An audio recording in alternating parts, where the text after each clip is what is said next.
Hi hello friends, ಎಲ್ಲರಿಗೂ ನಮಸ್ಕಾರ. ಎಲ್ಲರೂ ಹೇಗಿದ್ದೀರಾ? ಚೆನ್ನಾಗಿದ್ದೀರಾ ಅನ್ಕೋತೀನಿ. ನಾನು ಕೂಡ ಚೆನ್ನಾಗಿದ್ದೀನಿ. ನಾನೊಂದು ಹೊಸ ರೆಸಿಪಿದೊಂದಿಗೆ ಬನ್ನಿ ಯಾವ ರೀತಿ ಮಾಡೋದಂತ ನೋಡೋಣ. ಅದಕ್ಕಿಂತ ಮುಂಚೆ ನಮ್ಮ ಚಾನಲ್ಗೆ ಯಾರೆಲ್ಲ ಸಬ್ಸ್ಕ್ರೈಬ್ ಆಗಿಲ್ಲ ಪ್ಲೀಸ್ ಸಬ್ಸ್ಕ್ರೈಬ್ ಆಗಿ, ಹಾಗೆ ಬೆಲ್ ಐಕನ್ ಒತ್ತಿ. ನಾವು ಹಾಕೊಳ್ಳೋದು ನೋಟಿಫಿಕೇಶನ್ ಬರುತ್ತೆ, ಫಸ್ಟು ನೀವೇ ನೋಡ್ಬೋದು. ಬನ್ನಿ ಇದು ಯಾವ ರೀತಿ ಮಾಡೋದಂತ ಇವಾಗ ನೋಡೋಣ. ಲೈಕ್ ಕೊಡೋದಂತೂ ಮರಿಬೇಡಿ. ವಿಡಿಯೋ ಅನಿಸಿಕೆನ ಕಮೆಂಟ್ ಮಾಡಿ ತಿಳಿಸಿ. ಇಲ್ಲಿ ನಾನು 1 ಗ್ಲಾಸು ರಾಸನ್ ಅಕ್ಕಿ ತೊಗೊಂಡು ನೆನೆಸಿ ಇಟ್ಕೊಂಡಿದ್ದೀನಿ. ಹಾಗೆ ನಾನಿಲ್ಲಿ ಕಾಯಿ ಹಾಲು ಮಾಡಿ ಇಟ್ಕೊಂಡಿದ್ದೀನಿ. 2 ದಪ್ಪ ಈರುಳ್ಳಿನ ಕಟ್ ಮಾಡಿ ಇಟ್ಕೊಂಡಿದ್ದೀನಿ. 1 ಕಪ್ ಕ್ಯಾರೆಟು ಸಣ್ಣಕಾಯಿ ಕಟ್ ಮಾಡಿರೋದು, 1 ಕಪ್ ಬಟಾಣಿ, ವಿಳೆದೆಲೆ ಮತ್ತು 1 ಹಿಡಿ ಮೆಂತ್ಯ ಸೊಪ್ಪು, ನವಿಲುಕೋಸು 1 ಕಪ್ಪು, ಬೀನ್ಸು 1 ಕಪ್ ಕಟ್ ಮಾಡಿ ಇಟ್ಕೊಂಡಿದ್ದೀನಿ. ಮತ್ತು ಪುದೀನ, ಅರಿಶಿಣ ಮತ್ತು ರುಚಿಗೆ ತಕ್ಕಷ್ಟು ಉಪ್ಪು, ಚಕ್ಕೆ, ಮರಾಠಿ ಮೊಗ್ಗು, ಜಾಪತ್ರೆ,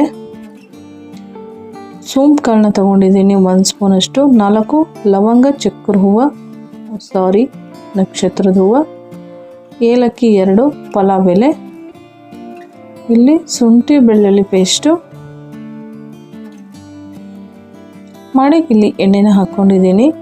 ಎಣ್ಣೆ ಸ್ವಲ್ಪ ಬಿಸಿ ಆದ ತಕ್ಷಣ ಇಲ್ಲಿ ನಾವು ತೊಗೊಂಡಿರುವಂಥ ಮಸಾಲೆ ಐಟಮ್ಸ್ನ ಹಾಕೋಬೇಕು. ನೀಟಾಗಿ ಅದನ್ನು ಫ್ರೈ ಮಾಡಿಕೊಂಡು ಅದಾದಮೇಲೆ ನಾವಿಲ್ಲಿ ಮೆಣಸಿನ್ಕಾಯಿನ ಹಾಕ್ತಾಯಿದ್ದೀನಿ. ಮೆಣಸಿನ್ಕಾಯಿ ಈರುಳ್ಳಿ ಹಾಕ್ಕೊಂಡು ಚೆನ್ನಾಗಿ ಅದನ್ನು ಫ್ರೈ ಮಾಡ್ಕೋಬೇಕು. ನೀಟಾಗಿ ಅದು ಫ್ರೈ ಆಗಬೇಕು, ತುಂಬ ಫ್ರೈ ಆಗಬಾರ್ದು, ಮೀಡಿಯಮಾಗಿ ಫ್ರೈ ಆದರೆ ಸಾಕಾಗುತ್ತೆ. ತುಂಬ ಫ್ರೈ ಆದರೆ ಅಷ್ಟು ಟೇಸ್ಟ್ ಇರೋಲ್ಲ. ಮೀಡಿಯಮಾಗಿ ಫ್ರೈ ಮಾಡ್ಕೋಬೇಕು. ಅದಾದಮೇಲೆ ಇಲ್ಲಿ ನಾನು ನವಿಲುಕೋಸು ಹಾಕ್ತಾಯಿದ್ದೀನಿ. ತೊಗೊಂಡಿರುವಂಥ ತರಕಾರಿಗಳನ್ನ ಹಾಕ್ಕೊತಾ ಇದ್ದೀನಿ. ನವಿಲುಕೋಸು, ಬಟಾಣಿ ಮತ್ತು ಕ್ಯಾರೆಟು, ಬೀನ್ಸು ಎಲ್ಲ 1 ಕಪ್ಪು ತೊಗೊಂಡಿದ್ದೀನಿ. ತರಕಾರಿ ಸ್ವಲ್ಪ ಜಾಸ್ತಿ ಇರೋದ್ರಿಂದ ಚೆನ್ನಾಗಾಗುತ್ತೆ ಅಂತ ಎಲ್ಲ ನೀಟಾಗಿ ಎಣ್ಣೆಯಲ್ಲಿ ಫ್ರೈ ಮಾಡ್ಕೋಬೇಕಾಗುತ್ತೆ. ಚೆನ್ನಾಗಿ ಫ್ರೈ ಆಗಬೇಕು, ಹಸಿ ತರಕಾರಿ ಇರೋದ್ರಿಂದ ಚೆನ್ನಾಗಿ ಅದನ್ನು ಫ್ರೈ ಮಾಡ್ಕೋಬೇಕು. ಎಣ್ಣೆಯಲ್ಲಿ ಚೆನ್ನಾಗಿ ಫ್ರೈ ಆದಮೇಲೆ ಅದಕ್ಕೆ ನಾವಿಲ್ಲಿ ಮೆಂತ್ಯ ಸೊಪ್ಪನ್ನ ಹಾಕ್ತಾಯಿದ್ದೀನಿ. ತರಕಾರಿ ಎಲ್ಲ ನೀಟಾಗಿ ಫ್ರೈ ಹಾಕ್ಕೋಬೇಕು. ಅದಾದಮೇಲೆ ನಾವಿಲ್ಲಿ ಮೆಂತ್ಯ ಸೊಪ್ಪು ಮತ್ತು ಕಟ್ ಮಾಡಿರೋಂಥ ವಿಳೆದೆಲೆ ನಿಮಗೆ ಇಷ್ಟ ಇದ್ರೆ ಹಾಕ್ಕೊಳ್ಳಿ, ಇಲ್ಲ ಅಂದರೆ ಪರವಾಗಿಲ್ಲ. ನನಗೆ ಇಷ್ಟ ಅಂತ ಫ್ಲೇವರ್ ಚೆನ್ನಾಗಿರುತ್ತೆ ಅಂತ ನಾನು ಹಾಕ್ಕೊಂಡಿದ್ದೀನಿ. ವಿಳೆದೆಲೆ ನಿಮ್ಮ ಇಷ್ಟ ಅದು. ಮತ್ತು ಪುದೀನ 1 ಕಪ್ಪು ಕಟ್ ಮಾಡಿರೋದು ಹಾಕ್ಕೊಂಡಿದ್ದೀನಿ. ಚೆನ್ನಾಗಿ ಎಲ್ಲನೂ ಹಾಕ್ಕೊಂಡು ಮಿಕ್ಸ್ ಮಾಡ್ಕೋಬೇಕು. ಮೆಂತ್ಯ ಸೊಪ್ಪು ಹಾಕೋದ್ರಿಂದ ಪಲಾವ್ ಟೇಸ್ಟ್ ಇನ್ನೂ ಚೆನ್ನಾಗಾಗುತ್ತೆ. ಹಾಗಾಗಿ ಇಲ್ಲಿ 1 ಸ್ಪೂನಷ್ಟು ನಾನಿಲ್ಲಿ ಶುಂಠಿ ಬೆಳ್ಳುಳ್ಳಿ ಪೇಸ್ಟ್ನ ಹಾಕ್ಕೊಂಡಿದ್ದೀನಿ. ಅದು ಕೂಡ ಚೆನ್ನಾಗಿ ಎಣ್ಣೆಯಲ್ಲಿ ಫ್ರೈ ಮಾಡ್ಕೋಬೇಕು, ಹಸಿ ವಾಸನೆ ಹೋಗೋವರೆಗೂ. ನಾನು ಆಗಲೇ ಹೇಳ್ದಂಗೆ ವಿಳೆದೆಲೆ ಹಾಕ್ಕೊಳ್ಳೋದು ನಿಮ್ಮ ಇಷ್ಟ, ಅದು ಹಾಕಲೇಬೇಕಂತೇನಿಲ್ಲ. ನಿಮ್ಗೆ ಇಷ್ಟ ಆದರೆ ಹಾಕ್ಕೊಳ್ಳಿ, ಇಲ್ಲ ಅಂದರೆ ಬೇಡ. ನನಗೆ ಇಷ್ಟ ಆದರೂ ಫ್ಲೇವರ್ ತುಂಬ ಚೆನ್ನಾಗಿ ಬರುತ್ತೆ ಅಂತ ನಾನು ಹಾಕಿದ್ದೀನಿ. ಈಗ ನಾನಿಲ್ಲಿ ಅರಿಶಿಣ ಹಾಕ್ಕೊಂಡು ಚೆನ್ನಾಗಿ ಮಿಕ್ಸ್ ಮಾಡ್ಕೊಂಡಿದ್ದೀನಿ. ಅದಾದಮೇಲೆ ನಾನಿಲ್ಲಿ ಕಾಯಿ ಹಾಲು ಹಾಕ್ತಾಯಿದ್ದೀನಿ. ಕಾಯಿ ಹಾಲು ಅಂದರೆ ನಾನು ಸೋಸ್ಕೊಂಡಿಲ್ಲ, ಹಾಗೆ ನಾನು ರುಬ್ಬಿ ಹಾಕ್ತಾಯಿದ್ದೀನಿ. ಹಾಗೆ ರುಬ್ಬಿ ಹಾಕೋದ್ರಿಂದ ಟೇಸ್ಟು ಇನ್ನೂ ಚೆನ್ನಾಗಿ ಬರುತ್ತೆ. ನಿಮಗೆ ರುಬ್ಬಿ ಹಾಕೊಂಡ್ರೆ ಅಷ್ಟು ಸರಿ ಬರಲ್ಲ ಅಂದ್ಕೊಂಡ್ರೆ ನೀವು ಹಾಲು ಕೂಡ ಹಾಕೋಬೋದು, ಇಲ್ಲಾಂದರೆ ಸ್ಕಿಪ್ ಮಾಡ್ಬೋದು. ಆದರೆ ಟೇಸ್ಟು ಪಲಾವ್ಗೆ ಇದರಲ್ಲೇ ತುಂಬ ಟೇಸ್ಟಾಗಿ ಬರೋದು. ಹಾಗಾಗಿ ನಾನು ಕಾಯಿ ಹಾಲನ್ನ ಹಾಕ್ತಾಯಿದ್ದೀನಿ. ಹಾಗೆ ಇಲ್ಲಿ 1 ಕಪ್ಪು ಮೊಸರನ್ನ ಹಾಕಿದ್ದೀನಿ.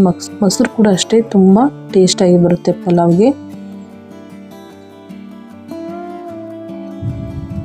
ಈ ರೀತಿ ಪಲಾವ್ ಮಾಡೋದ್ರಿಂದ ಮಕ್ಕಳು ಕೂಡ ತುಂಬ ಇಷ್ಟ ಆಗುತ್ತೆ. ಯಾರಿಗಾದರೂ ನೆಂಟರು ಬಂದಾಗ ಕೂಡ ಈ ರೀತಿ ನೀವು ಮಾಡ್ಬೋದು.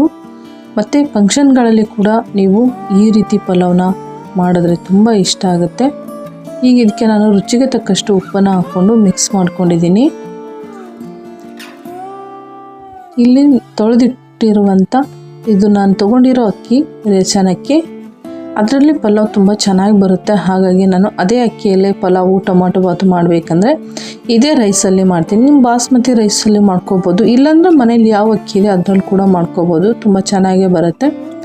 ಅಕ್ಕಿ ಯಾವುದಾದ್ರೇನು ಮಾಡೋ ಟೇಸ್ಟಲ್ಲಿ ಇರುತ್ತೆ ರೈಸು. ತುಂಬ ಅಂದರೆ ತುಂಬ ಟೇಸ್ಟಾಗಿ ಬರುತ್ತೆ ಈ ರೀತಿ ಮಾಡೋದ್ರಿಂದ.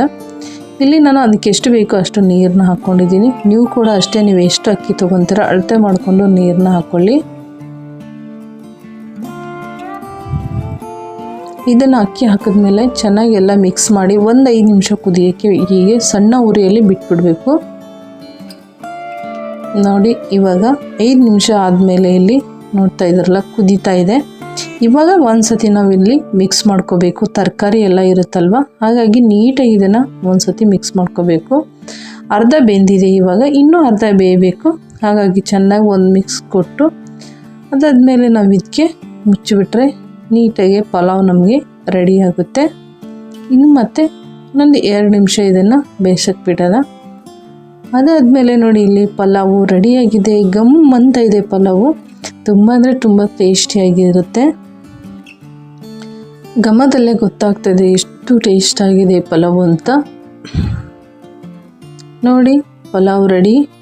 ಈ ರೆಸಿಪಿನ ಯಾರಿಗೆಲ್ಲ ಇಷ್ಟ ಆಯಿತು ಒಂದು ಲೈಕ್ ಮಾಡಿ. ಇದೇ ಥರ ಈಜಿ ರೆಸಿಪಿಗಾಗಿ ತುಳಜಾ ಅಡುಗೆ ಮನೆ ಚಾನಲನ್ನು ಸಬ್ಸ್ಕ್ರೈಬ್ ಮಾಡ್ಕೊಳ್ಳೋದು ಮಾತ್ರ ಮರಿಬೇಡಿ. ಸಬ್ಸ್ಕ್ರೈಬ್ ಮಾಡ್ಕೊಳ್ಳಿ, ಹಾಗೆ ಬೆಲ್ ಐಕನ್ನು ಒತ್ತಿ. ನಾವು ಹಾಕೋ ಇಡೋದು ನೋಟಿಫಿಕೇಷನ್ ಬರುತ್ತೆ, ಫಸ್ಟು ನೀವೇ ನೋಡ್ಬೋದು. ಲೈಕ್ ಕೊಡೋದಂತೂ ಮರಿಬೇಡಿ. ಹಾಗೆ ಈ ವಿಡಿಯೋದ ಅನಿಸಿಕೆನ ಕಮೆಂಟ್ ಮಾಡಿ ತಿಳಿಸಿ. ಯಾರಿಗೆಲ್ಲ ಪಲಾವ್ ಇಷ್ಟ ಆಯ್ತಾ ಅಂತ ನೋಡೋದಕ್ಕಾಗಿ ಎಲ್ಲರಿಗೂ ತುಂಬ ಹೃದಯದ ಧನ್ಯವಾದಗಳು.